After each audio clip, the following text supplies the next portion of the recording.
The optics played a bad stereotypes about Africa. Men in fatigues holding the deposed president who's outlasted his stay. In 2010, Alpha Condé became Guinea's first civilian president to win through the ballot box. If the once courageous opposition leader in the end lost his way when he saw fit to lift term limits to hang on to powers, we'll be asking about that and the new strongman in Conakry, former French legionnaire Mamady Doumbouya, a colossus who spoke to France 24 draped in the Guinean flag. What to make of his promise of a swift transition? What to make of the spate of coups in other former French colonies recently, Mali, Chad, and now in a nation that's resource-rich in water, forests, precious minerals, but beset by poverty, mismanagement, and ethnic rivalries that run deep. What will it take to break the stereotypes of old in what should be a regional powerhouse? Today in the France 24 debate, we're looking at the coup in Guinea. With us from Conakry, Boussouriou Diallo, president of the advocacy group COGEDEV, the Consortium of Association of Young for the Defense of the Victims of Violence in Guinea. Thank you for speaking with us. Yeah, thank you too. You're welcome. From Dakar, Gilles Yabi, founder of Wati, the citizen think tank of West Africa. Welcome to the show. It's a pleasure. Thank you. And we're joined here by Nyagale Bagayoko, head of the African Security Sector Network. Thank you for joining us. The France 24 debate on Facebook and Twitter, hashtag F24debate. It wasn't your average cabinet meeting a short while ago. On the day after the coup, civil servants, top civil servants, ordered to work while government ministers and the presidents of institutions were in a tent outside Parliament. They were summoned. All of those that didn't show up could be liable for treason and told they couldn't leave the country. However, the head of the junta promising them no witch hunts. In the capital, where there's been joy in opposition strongholds, tinged with the question of how long the soldiers will stick around this time. Mario Sofos has more. A day after the ousting of Guinea's president, Alpha Condé, the streets of the capital, Conakry, were under heavy patrol by soldiers. On Sunday, the military junta said that land and air borders had been closed, but on Monday announced that air frontiers had been reopened. Le CNRD. We are announcing the reopening of air borders and the resumption of commercial and humanitarian flights only. Members of the ousted government are barred from leaving the country and have been ordered to hand back their official vehicles. They were also summoned to a meeting at the Guinean parliament on Monday. The junta warns that any refusal to attend would be considered an act of rebellion and have called on Alpha Condé's security detail to turn themselves in. Les ex-personnel. The CNRD is ordering ex-presidential security personnel to join the rapid intervention group of KM36 immediately. Faute de quoi? Otherwise, a sweep search will be made throughout the country.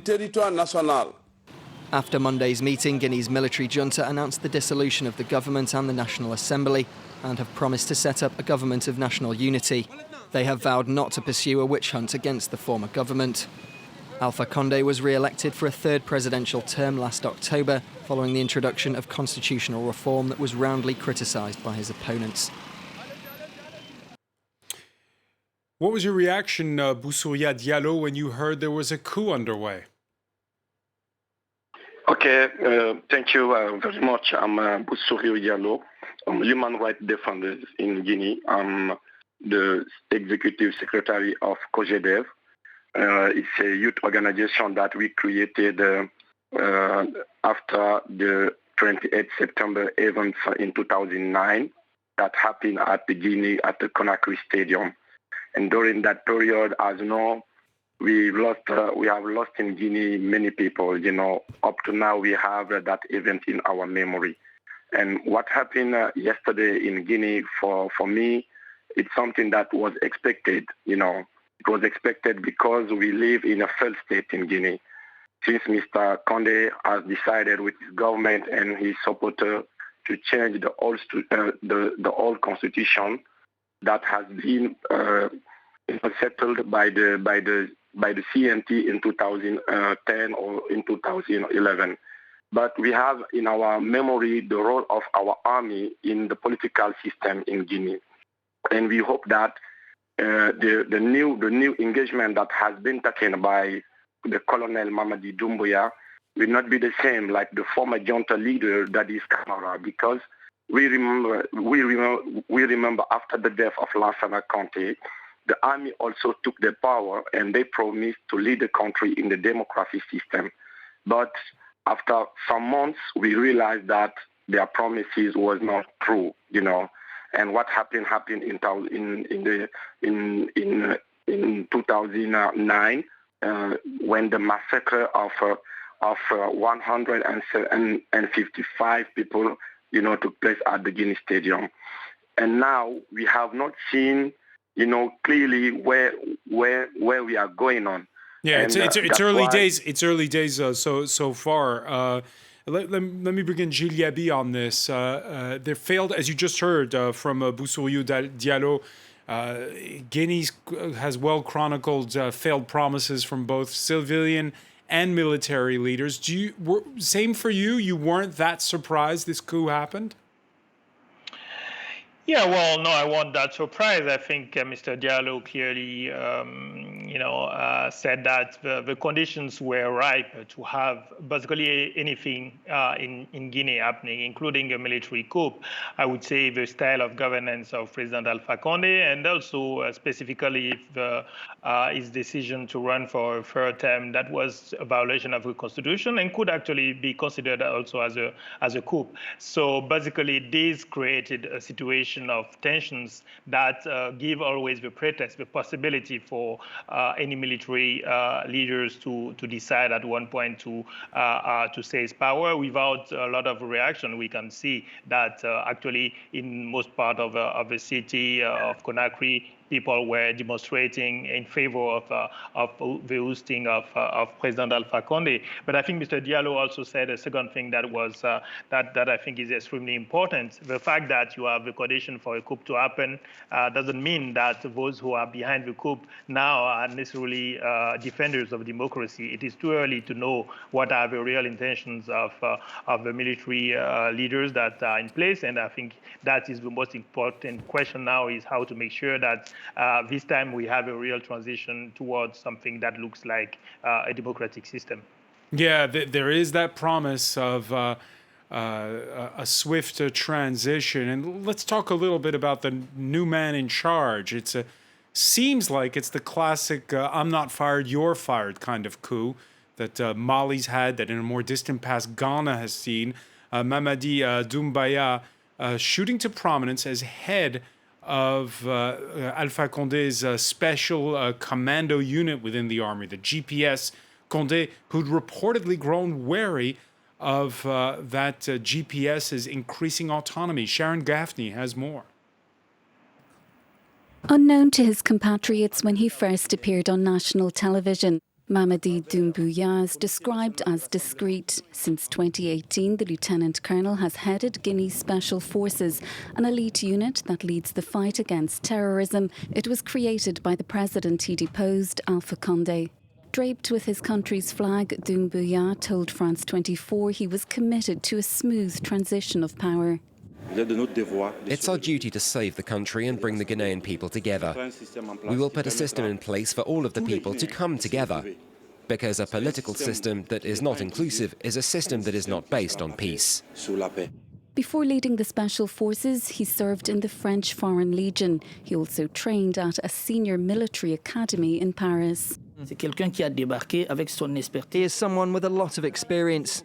He led several operations in Afghanistan. We can say that he's ready to hit the ground running. Observers say the success of the military coup can be explained by the significant number of opponents to the rule of President Condé in the ranks of the army and among the general population. So, Diagale Bagayoko, the Twitter sphere is alight because here, you have French-trained, a foreign legionnaire who served in places like Afghanistan, the Central African Republic. Just because he was in the French Foreign Legion doesn't mean that he's France's man. No, Absolutely not. It's very important not to make confusion between the places where people have been trained, because most of the officers in African armies have been trained abroad. And fortunately, they are not all committed in this kind of seizure of power.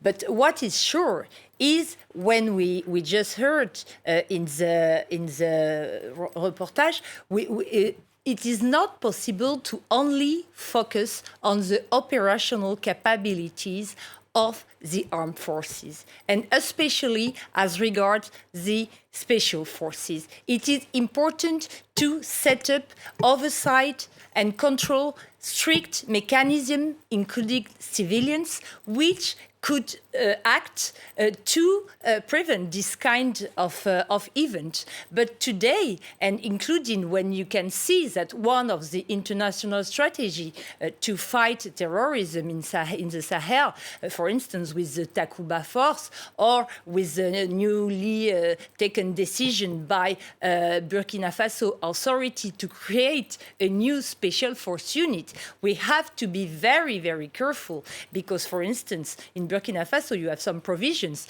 which are considering that those people from the special forces have not to be prosecuted in any case. So be aware that reinforcing the professionalism of armed forces is not only about fighting. It is also about governance, it is also about human rights, and it is also about respecting civilian frameworks and constitutions. And do you feel as though those who train those West African armies have gotten better at it?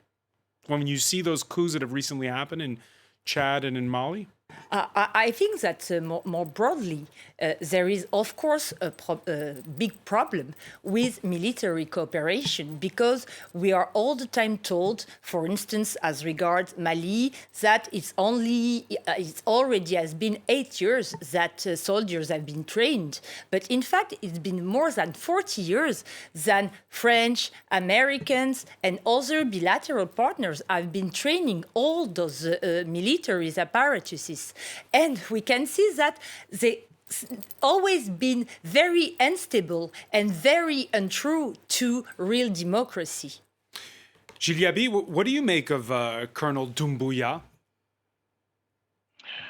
Well, I think again it is too early to have to form an opinion on the intentions of Colonel Doumbouya. I would say that I have no souvenir of a military leader who made a coup and announced that he would not be fighting for democracy and a quick return to civilian rule. So I don't think that the declarations are extremely important. I think we need to wait and see what will happen, and also to have probably more information on the circumstances of the coup. There is a possibility also that it is, seeing that the power of Alpha Condé was extremely weak, there is also a possibility that people actually close to Condé and to the system in place wanted to make sure that they keep control. So I think all the options are still open. But I think what in my opinion is more important than the personality of Colonel Doumbouya is to take into account the political history of Guinea. I think we should not generalize too much. We have both in Mali and Guinea former head of special forces now making coup.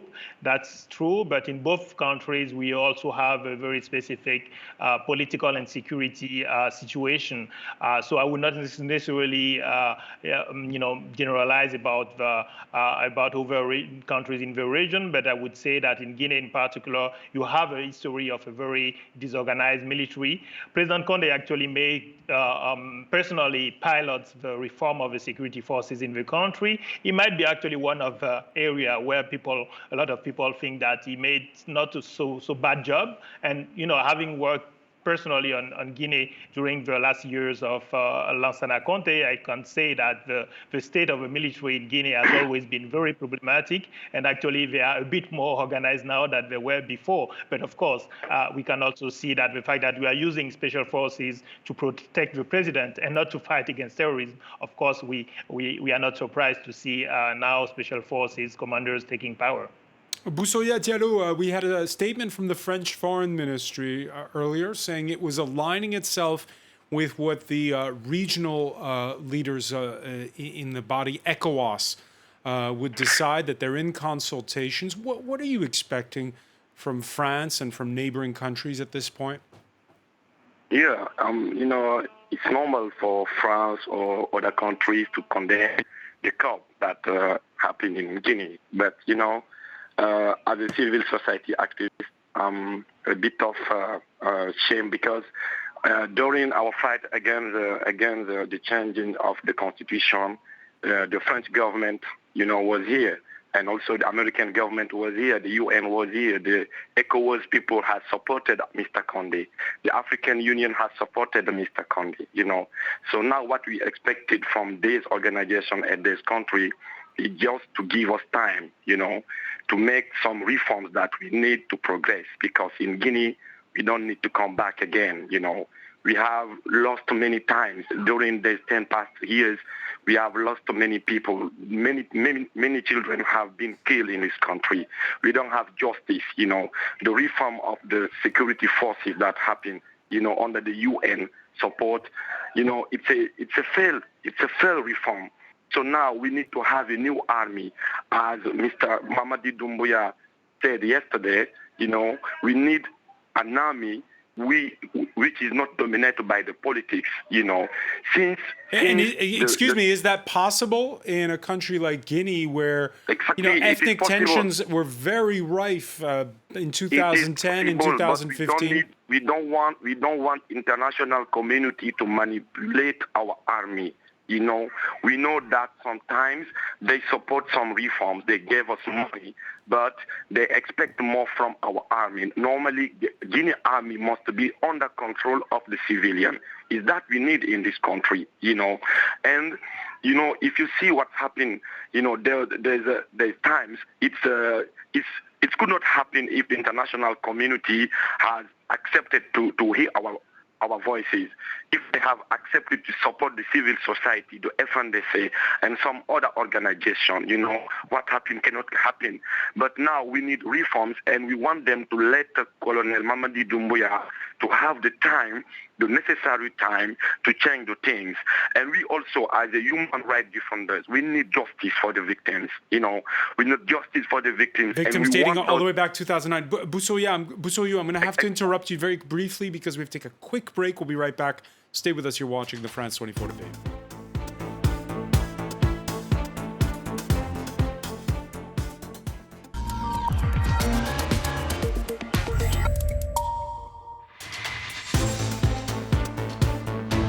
Welcome back, or welcome if you're just joining us. It's the France 24 debate. The dust has yet to settle on a coup in Guinea. The president of 11 years, Alpha Condé, forced out by a junta led by a special unit that had been put in place to fight terror groups. Joining us from Conakry, human rights activist Boussoya Diallo of the consortium COGEVED. Also with us, Gilles Yaby, founder of the Wathi Citizen Think Tank.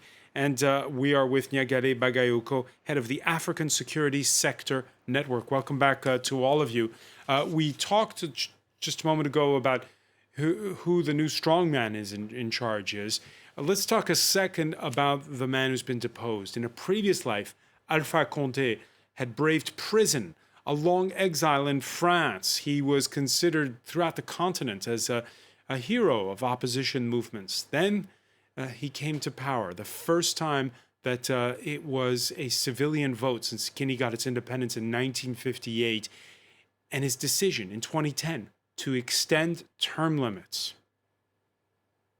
I'd like to point out that term limits were first implemented because heads of state stayed in power for a long time and they didn't know. That's why we called a national convention to bring change. This was not a dogmatic decision, this was something consensual. It's not about being president for life. Gilles Gabi, you said just before the break how that also can be considered a coup, what he did with that lifting of term limits. Yes, indeed. I think we were many analysts and observers of the region to alert last year on the risk of more and more tensions and violence, both in Guinea and in Ivory Coast, when President Ouattara also decided to run for a third term. And I think the analysis was quite clear on the fact that given the polarization of the society, the polarization of the politics in Guinea in particular, and the fact again that you had a constitution with two mandates of 5 years each, and clearly the decision to change the constitution to keep actually the same limitation, but just to argue that because it is a new constitution, the 10 years that President Alpha Condé already spent in power did not count anymore. That was the kind of manipulation that we saw in many countries of the continent, and we knew, and Alpha Condé knew very well that that would be a dangerous path. Why did he, Gilles? Why did he do it? Because again, Condé was this man who fought for the rule of law. Why did he do it? Well, to be really honest, I wrote a paper last year, and I was saying that actually trying to understand the personalities of leaders, I don't think that is the best use of our time. Actually, I think that in the same kind of governance system in place in many countries, not only in the continent, but in the world, you would have leaders trying to stay in power if you don't have institutions, if you have some economic conditions that make the state so powerful and political power so, I would say linked to economic power. And my point is that the governance system is so personalized that the president is extremely powerful. And when he decided, for example, to run for a third term in Guinea, you had the support of a lot of people within, of course, his regime, and you also have the support of some external players, to be very clear about it. So that means that when you have such concentration of power and you have economic power linked to the fact that you are close to the one who is at the head of the country, it is quite easy actually to have this kind of decision by the president to run, because he made a calculation and he realized that he could live with it and he could be successful. And that's actually why I think at least some leaders might understand that this kind of calculation might be successful in the short term, but in the midterm, it can be extremely disastrous for themselves. Very briefly, Boussouria Diallo, you said something at the end of part one about how France condoned Condé lifting those term limits. We read an interview late last year with the magazine Jeune Afrique, in which the French president Emmanuel Macron has some sharp words for Alpha Condé. The word here in Paris was that they weren't on the best of terms. Yeah, really, that's true. Mr. Macron did it. But after some months or so, the French government has changed, its position on the view of the Guinea government, particularly to Mr. Condé, But as I was saying, the problem now we are facing on is our future, So we know our problems, and also we don't want any other country to come and impose Guinea people a president, because what happened in 2010, we know that, we have got, an election that happened in the second round, 4 months, after the first round, this is the first time that happened in Africa. So now we need the Guinea people to be free to elect their own president. We need to have that time, and to make our own decision. That time, Mr. Mamady Doumbouya has taken some engagement, we are observing, and we hope that he will be the same people in the facing by his position, and he will never change, But as I was saying, we want all these people who have been involved by killing people, during the political demonstration, during the social demonstration. We want those people to be in jail. We don't want them to be in freedom. We want them to respond for the action they have done to our countries, And also we want Mr. Mamady Doumbouya to free all the activists. It is very important. This morning I was at the prison of Conakry. We were expecting that many of human rights defenders, many activists will get their freedom today, but unfortunately, maybe tomorrow, we don't know. It hasn't happened yet. Your reaction, No. Yagale Bakayoko, when you hear Boussoyou Diallo say, give the junta leader time? What is very interesting, I think, is the growing lack of trust that local actors are showing toward international community. And that's true that in the case of Africa, for instance, I think that the African Union has created a very dangerous precedent after the death of President Déby, when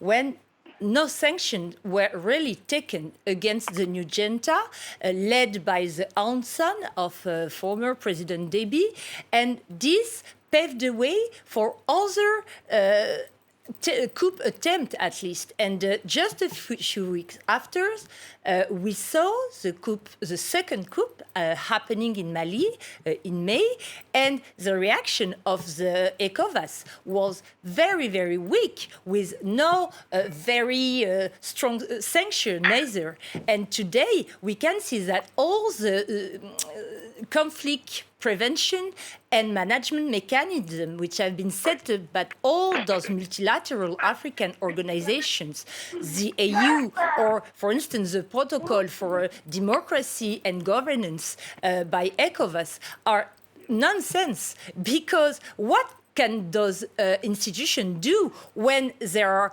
more or less validating constitutional coup, when saying nothing, when leaders are running for certain terms? And what can they say when there is a military coup? So we can see that the international African system is in crisis, but also the international one, because as our colleague in Guinea was saying, the security sector reform process, which has been launched by President Condé, has been strongly supported by the UNDP, the United Nations Development Agency, for years. And this also is raising a lot of questions, not about the intentions of the UN, of course, but about the kind of tools which are used to proceed with the reforms. All right. Interesting how it's a tough one, isn't it? Because if you support the reforms and then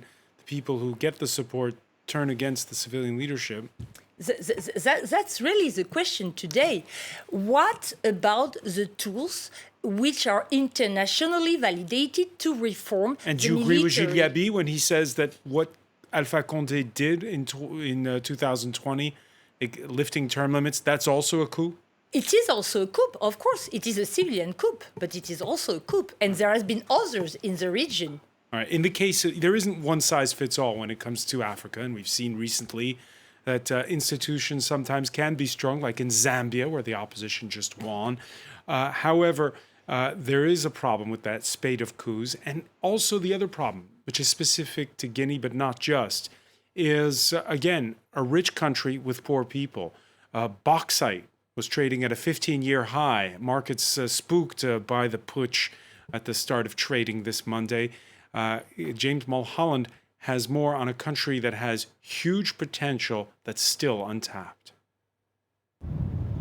Nicknamed the Water Tower of West Africa, the Republic of Guinea has 300 kilometers of coastline.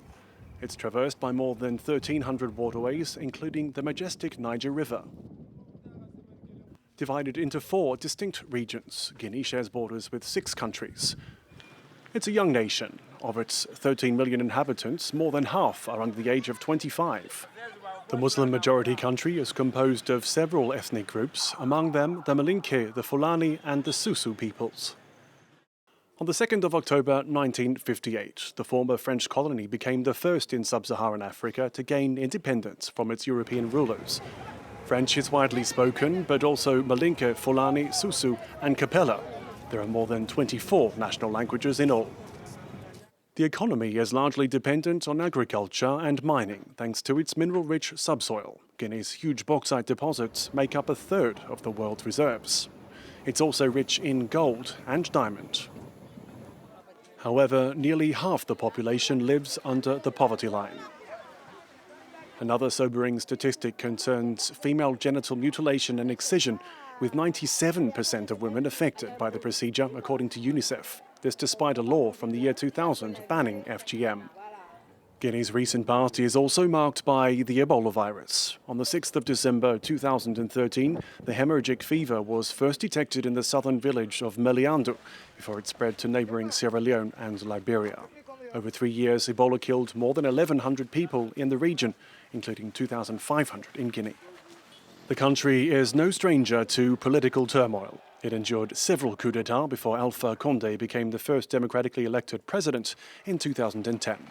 Gilles Gaby, we've been talking about accountability. Let's, for a second here, follow the money, if you will. We saw under Alpha Condé that there were corruption trials taken up. There were old mining contracts that were ripped up, in particular with Benny Steinmetz, the entrepreneur. Now, when you look at this rich country, what's the way going forward? Well, I think it is good that you have also raised this economic dimension and the fact that Guinea is probably kind of an equivalent of DRC, or Democratic Republic of Congo in Central Africa, and you can see that despite the huge resources, you have a kind of huge poverty and extremely bad governance. And the point is that when you don't have a democratic state and you don't even have a strong state in terms of having capacity to do things, including to negotiate contracts, for example, with foreign multinationals, of course, you have a situation where the country and the peoples are not taking advantage of the natural resources, and that is the very damaging situation of Guinea.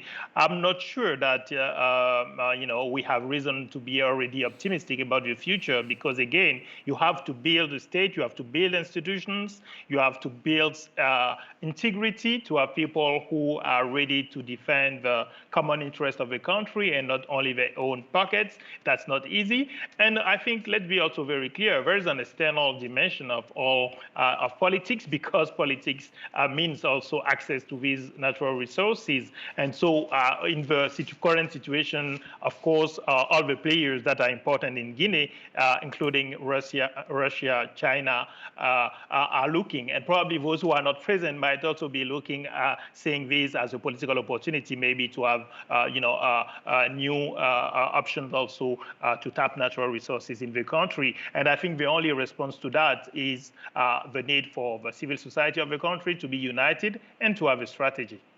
Boussouria Diallo, what we've seen in the past, in the case of Guinea, is a long history that's been fraught with the former colonial power and contracts that change according to who's in power. What's your thoughts about, this bauxite, which, by the way, is probably in everybody's kitchen in the world, because it's the world's second largest producer of bauxite, the key ingredient for aluminum. What's your thoughts on how to better manage Guinea's riches? It is a great question that, the new authorities and the future government of Guinea should answer. But when Mr. Condé came on the power, he came with a project, to amend or to change the mining code. So what we see in his program, Mr. Condé has not, a governance system that can increase, the life of the Guinean people.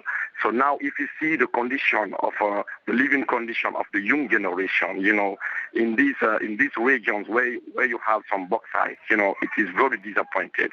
You see, but we expected that this thing should change.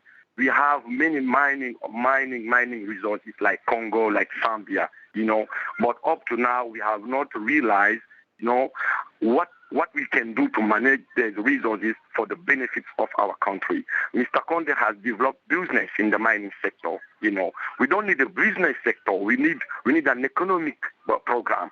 So Mr. Condé has chased many investors in this country. Many of them have traveled to Sierra Leone, to Liberia, to Senegal, and to other countries. They left Guinea. So now we are in a situation that we cannot explain. You see, and that's why we think that we need time. We need to take our time to change this situation and to move forward now.